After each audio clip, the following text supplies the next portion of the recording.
नमस्कार दोस्तों, स्वागत है आप सभी का आपके अपने यूट्यूब चैनल हिम रोजगार मित्र। जॉब की तैयारी जिम्मेवारी हमारी।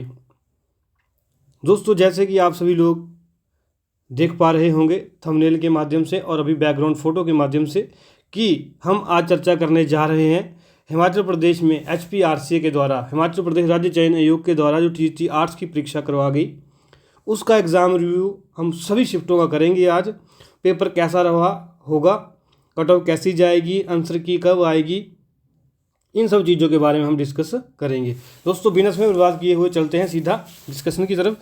सबसे पहली बात दोस्तों, मैं आप सभी लोग जो है बधाई के पात्र हैं कि जो HPRCA द्वारा TGT आर्ट्स की परीक्षा करवाई गई ये शांतिपूर्वक संपन्न हो गई।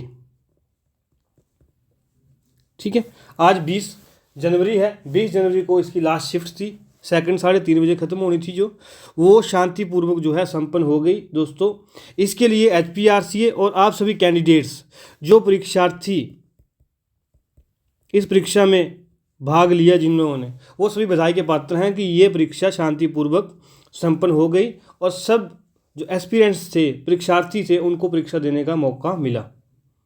कभी भी किसी भी सेंटर से ऐसी रिपोर्ट नहीं आई कि किसी व्यक्ति को सेंटर के अंदर जाने नहीं दिया गया, वो लेट हो गया या कोई कंप्यूटर में इशू आ गया। किसी भी सेंटर से ऐसी दिक्कत हमें देखने को नहीं मिली है।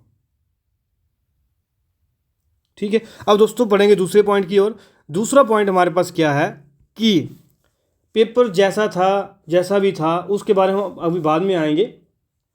सबसे पहले मैं आपसे बात करूंगा कि आप लोगों को अभी पेशेंस रखने की ज़रूरत है, धैर्य। अभी आप लोगों को धैर्य रखने की ज़रूरत है, क्योंकि पेपर कुछ बच्चों के जो रिव्यू आ रहे हैं वो अलग अलग आ रहे हैं, सभी को हर बच्चा डरा हुआ है। तो वो चीज़ें हम अभी आगे डिस्कस करेंगे। लेकिन सबसे पहले मैं आपसे सभी से रिक्वेस्ट करूंगा कि आप सभी को धैर्य और पेशेंस रखने की ज़रूरत है, क्योंकि पेपर जैसा आना था वो तो आ चुका, पेपर ख़त्म भी हो चुका, आप सब लोगों ने अटैम्प्ट भी किया। तो आप सभी लोगों को धैर्य रखने की ज़रूरत है। अब जो आपके हाथ में था वो आप कर चुके हैं, अब उस प्रभु के हाथ में सब चीज़ें हैं, जो आंसर की आने पे कुछ क्लियर हो जाएंगी और उसके बाद कुछ रिजल्ट आने पे क्लियर हो जाएंगी। क्योंकि दोस्तों 45,000 के लगभग जो है बच्चे इसमें पार्टिसिपेट किए, तो वो एग्ज़ाम आज ख़त्म हो चुका है। अब आप लोगों को ज़्यादा सोच विचार के, डिप्रेशन में जाके, स्ट्रेस लेके कुछ भी सोच विचार करने की ज़रूरत नहीं है। अब आपको आगे की प्लानिंग करनी है, क्योंकि अब हम तो कुछ तो कर नहीं सकते हैं, पेपर जैसा मर्जी हुआ हो। तो आप सब लोग जो है धैर्य रखें। अब बढ़ेंगे दोस्तों मेन पॉइंट की तरफ। पॉइंट नंबर 3, किसी भी शिफ्ट का हम बच्चे से पूछ लें, एस्पिरेंट से पूछ लें कि पेपर कैसा था, हर व्यक्ति का आंसर था अनप्रेडिक्टेबल। अनप्रेडिक्टेबल पेपर था, जिसका मतलब क्या, अनुमानित पेपर नहीं था। ठीक है, क्यों अनप्रेडिक्टेबल था इसकी हम आगे बात करेंगे।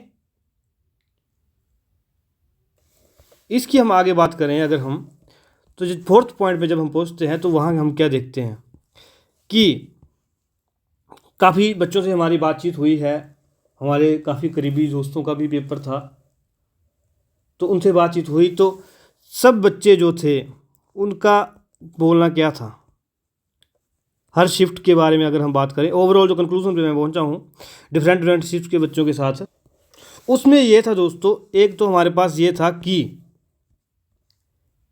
क्वेश्चन क्या थे, पब्लिक एड प्लस सोशियोलॉजी के ज़्यादा थे कई शिफ्टों में। ठीक है, इनके क्वेश्चन क्या थे, काफ़ी ज़्यादा क्वेश्चन थे। ठीक है, कई शिफ्टों में जो है हम लोगों को इकोनॉमी प्लस जियोग्राफी ज़्यादा मिली देखने को। ठीक है, और मैक्सिमम शिफ्टों में हमें क्या पाया गया कि HPGK के क्वेश्चन मतलब 5 से कम थे, 5 या 6 के बीच में थे, बहुत कम क्वेश्चन थे। ठीक है, और एक और चीज़ हमें क्या पाई गई, उम्मीद कर रहा हूँ आप रिलेट कर पा रहे होंगे कि हिंदी प्लस इंग्लिश, दोनों इजी साइड थी। अगर मैक्सिमम शिफ्ट की बात करूं, मैक्सिमम बच्चों की बात करूं जिनसे हमारी बात हुई, उन सब ने कहा कि हिंदी और इंग्लिश काफ़ी जो आसान पूछी गई थी। ठीक है, और आगे हम बात करें, अगर इसी पॉइंट में अगर हम और बातें करें तो इसमें एक पॉइंट और उभर के आया हमारे बीच में। क्या वो पॉइंट ये था कि दोस्तों कि पेपर लेंथी था।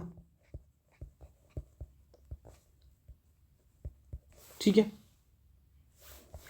पेपर लेंथी था, और क्या था हमारे पास, पेपर लेंथी था और क्या था, क्वेश्चन में स्टेटमेंट्स थी। ठीक है, क्वेश्चन पेपर जो था वो क्या था, फैक्चुअल था, जिससे कुछ चीज़ें आपको रटी होनी चाहिए थी, जैसे सोशियोलॉजी में थ्योरीज पूछ ली गई थी।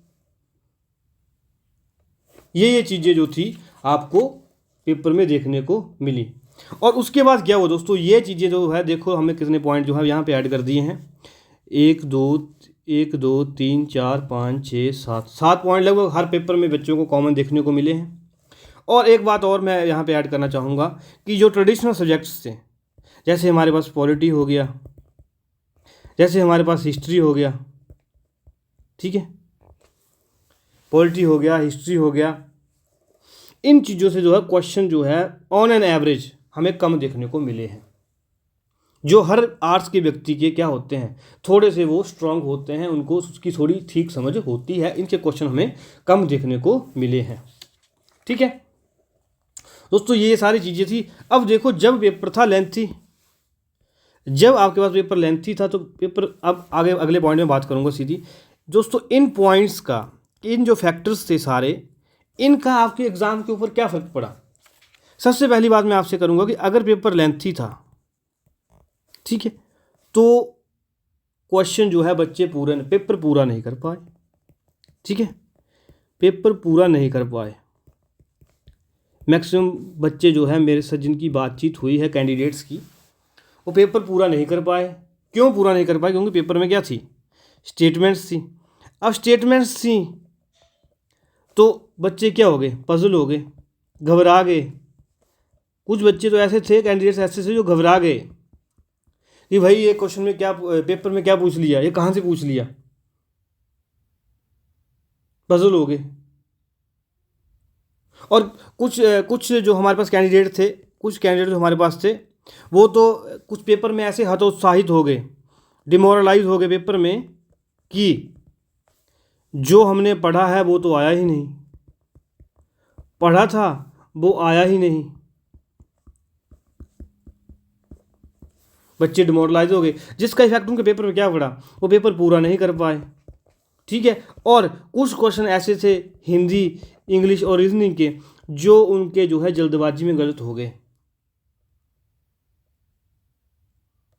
क्यों, क्योंकि पेपर उम्मीद के अनुसार नहीं आया था, क्योंकि पेपर उम्मीद के अनुसार नहीं आया था। ठीक है,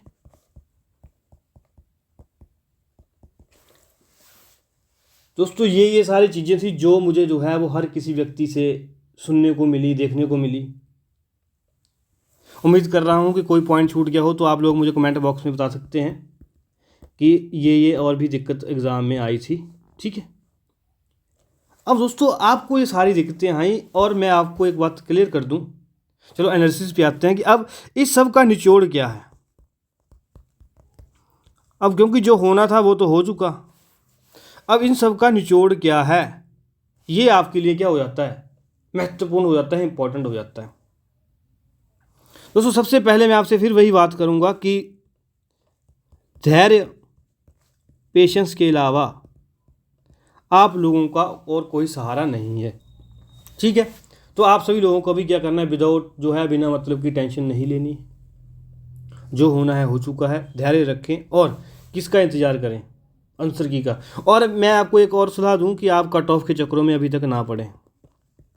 कोई ऐसे मतलब कि चलो अभी किसी को बोलना तो नहीं चाहिए कि कई वीडियोस आ रही हैं, कई हमारे पास जो है सोशल मीडिया पे ट्रोल्स हो रहे हैं कि कट ऑफ कितनी जाएगी कितनी नहीं जाएगी। अरे भैया, जब आपके पास पेपर ही नहीं है, जब आपके पास पेपर ही नहीं है तो आप कट ऑफ का एनालिसिस कैसे कर दोगे। ठीक है, तो इस चक्रों में अभी तक मत पड़ो। मेरे हिसाब से जैसा कि हमारे पास जो है टीएसटी मेडिकल और नॉन मेडिकल के पेपर में हुआ कि पेपर के तीसरे दिन जो है वो आंसर की आ गई थी, तो उस हिसाब से अगर हम चलें तो 20 जनवरी है आज हमारी लास्ट शिफ्ट कंप्लीट हो गई है HPTT आर्ट्स कमीशन की। तो लगभग 23 या 24 जनवरी को हमारी जो है वो आंसर की आ जाएगी। ये आप ध्यान में रखेंगे, काफ़ी इंपॉर्टेंट पॉइंट है जो आपने मैं शेयर करना चाहता था।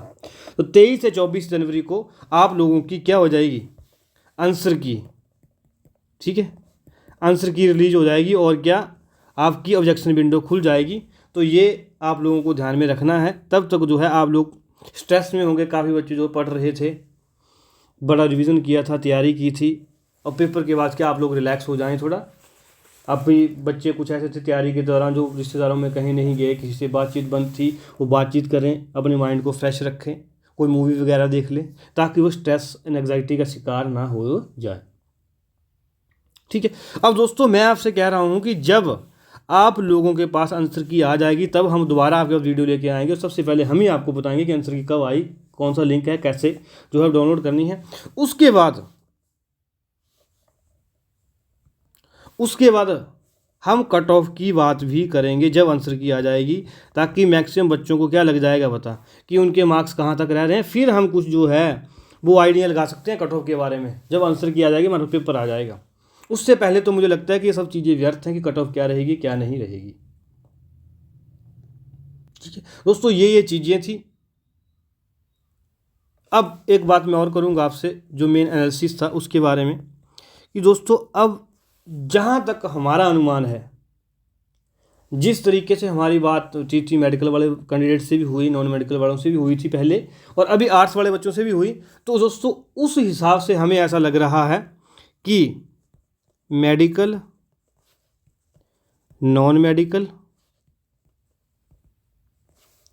और आर्ट्स में, टीजीटी आर्ट्स में सबसे कम मेरिट जो है वो टीजीटी आर्ट्स की जाने वाली है, जहाँ तक हमारा अनुमान है अभी तक।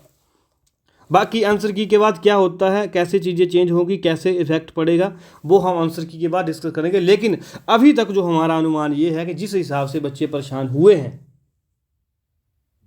ठीक है, उस हिसाब से हमारे हिसाब से कट ऑफ जो है किसकी कम जाएगी, आर्ट्स की सबसे कम जाएगी। और दोस्तों जो मैंने आपको ऊपर 8-9 पॉइंट बताए उनका क्या प्रभाव पड़ेगा कट ऑफ के ऊपर, उस चीज़ की हम जो है अभी थोड़ी सी बात करेंगे कि कट ऑफ के ऊपर जो आपके पास प्रभाव क्या पड़ेगा, जो आपके पास पॉइंट्स मैंने डिस्कस किए। दोस्तों सबसे पहले प्रभाव क्या पड़ेगा कि कट ऑफ जो है वो क्या हो जाएगी, डिक्रीज हो जाएगी थोड़ी सी। क्यों? क्योंकि पेपर था टफ। दूसरा, ट्रेडिशनल टॉपिक इसमें नहीं थे, हिस्ट्री और पॉलिटी बहुत कम था, ठीक है। तीसरा, बच्चे पजल हो गए तो वो हिंदी और इंग्लिश और रीजनिंग के क्वेश्चन भी कुछ गलत कर आए, ठीक है, ये फैक्टर भी प्ले करेंगे। दोस्तों ये चीज़ें आप ध्यान रखें। और एक बात मैं और ऐड करना चाहूँगा कि आप लोग घबराएं नहीं और सिर्फ इस चीज़ पे गौर करें कि आपकी एक्यूरेसी सही थी या नहीं। दोस्तों मैंने आपसे बार बार कहा था, जब भी मैं पहले ही वीडियो बनाता था, अभी भी बना रहा हूँ, कि भैया पेपर टफ हो आसान हो मैटर नहीं करता, मैटर करता है आपकी एक्यूरेसी। जिस भी कैंडिडेट के द्वारा ये हिंदी, इंग्लिश और रीजनिंग और HPG के भी साथ में जोड़ना चाहूँगा मैं यहाँ पे, कि ये जो क्वेश्चन थे ये थे तो आसान, लेकिन मान लो इन तीनों सब्जेक्टों से मिलाकर अगर 25 क्वेश्चन थे, इतने बन रहे थे लगभग, तो 25 में से जो बच्चा 25 ठीक कर गया वो फायदे में रह गया। क्योंकि जो बच्चा इसमें 23 पर भी आ जाएगा ना, उसमें मेरे हिसाब से लगभग इन 2 नंबरों में ही लगभग जो है वो 1000 बच्चा आ जाएगा, इसी रेंज में। तो इसमें गेम थी एक्यूरेसी, क्योंकि जो पार्ट आसान होता है उसको हम क्या करते हैं, नेग्लिजेंसी के तौर पर उसको हल्के में ले लेते हैं, और हल्के में लेने के कारण क्या होता है कि हमारे वो क्वेश्चन आसान टॉपिक के गलत हो जाते हैं। तो जिस बच्चे ने इस टॉपिक में एक्यूरेसी रखी होगी वो बच्चा जो है वो अच्छा स्कोर करेगा इस पेपर में। और दोस्तों मैंने आपको एक बार फिर कर रहा हूँ कि पेपर भाई सबके लिए 45,000 बच्चा है ना, 45,000 बच्चा है, जितना भी था 45,000 से ज़्यादा था, सबके लिए पेपर एक समान था। तो आप अपने आप पर ये सिचुएशन ना लें, ये स्थिति अपने मन में ना बनाएं कि भाई मेरा पेपर ठीक नहीं हुआ। पेपर सबका ही एक जैसा हुआ है, बस मैटर है अब एक्यूरेसी कि आपने कौन से क्वेश्चन जो है वो ठीक किए हैं, कौन से गलत किए, सिर्फ मैटर यहाँ तक रह गया। ठीक है, तो दोस्तों ये सारी चीज़ें थी हिमाचल प्रदेश HPTCT आर्ट्स के बारे में। उम्मीद कर रहा हूँ कि आप लोग विचलित नहीं होंगे। और दोस्तों एक बात मैं और भूल गया ऐड करना कि सबसे खुशी की बात है कि HPTCT आर्ट्स पेपर में महिलाओं की प्रतिशतता, महिलाओं का जो पार्टिसिपेशन था वो बहुत ज़्यादा था, क्योंकि उनको भी काफ़ी मौका था कि वो भी जो है वो सरकारी नौकरी पा सके।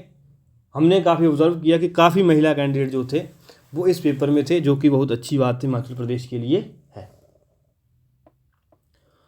और दोस्तों अभी मैं आपसे एक गुजारिश करूंगा कि अभी 3-4 दिन का आप ब्रेक ले लें, और उसके बाद हमें आपसे उम्मीद रहेगी कि पेपर आपका जैसा मर्जी हुआ हो वो आंसर की में पता लग जाएगा। आप लोग किसी अन्य एग्ज़ाम की तैयारी करना चाहते हैं तो वो आप कंटिन्यू रखें। आप पढ़ाई जो है 3-4 दिन के, 1 हफ्ते का ब्रेक ले लो, चलो 3-4 दिन का क्या, 1 हफ्ते का पढ़ाई आप जारी रखें। क्योंकि अभी क्या आ रहा है, सेट का एग्ज़ाम आ रहा है, स्टेट एलिजिबिलिटी टेस्ट आ रहा है, फिर क्या आ रहा है भाई, फिर हमारे पास क्या आ रहा है, पटवारी का एग्ज़ाम भी चला हुआ है। तो मेरा तो आप सभी से गुजारिश है कि जो व्यक्ति सरकारी नौकरी की चाहत रखता है, सरकारी नौकरी की चाहत रखता है, उसको क्या करना चाहिए, अपनी पढ़ाई जारी रखनी चाहिए, ताकि जो चीज़ें रिवाइज की थी, हिस्ट्री, पॉलिटी, जियोग्राफी, इकोनॉमी, सब चीज़ें वो आगे आने वाले सारे एग्जामों में आएंगी। पटवारी के एग्जाम में आएगी, अभी HS की नोटिफिकेशन आएगी, फिर शायद हो सकता है NT की नोटिफिकेशन भी आ जाए। तो ये सब चीज़ें आपको ध्यान में रखनी है, और बहुत जल्द मिलेंगे 23 तारीख को जब, या 24 तारीख को लिंक आएगा, जब भी हम आपको बहुत जल्दी बताएंगे, और फिर हम कट ऑफ के पास पहुँचेंगे, और अगर उसमें कोई क्वेश्चन ऑब्जेक्शन करने लायक हुए वो भी सब चीज़ें डिस्कस करेंगे। और दोस्तों सबसे पहले और सबसे बाद में मैंने आपको एक ही बात कही थी कि धैर्य से बड़ा कोई हथियार नहीं है। धैर्य रखें और आंसर की का इंतज़ार करें। तो ये था हिमाचल प्रदेश TCT आर्ट्स का एग्ज़ाम रिव्यू। मिलेंगे दोस्तों नए वीडियो नए जोश के साथ, तब तक धन्यवाद। और आप अपना जो एक्सपीरियंस है वो हमें कमेंट बॉक्स में शेयर कर सकते हैं। अगर कोई व्यक्ति यहाँ पे हेजिटेट करता है, शर्माता है कि वो यहाँ पे शेयर नहीं करना चाहता है, हमारे पास इंस्टाग्राम पे या टेलीग्राम पे शेयर कर सकता है। धन्यवाद, मिलेंगे दोस्तों नए वीडियो में।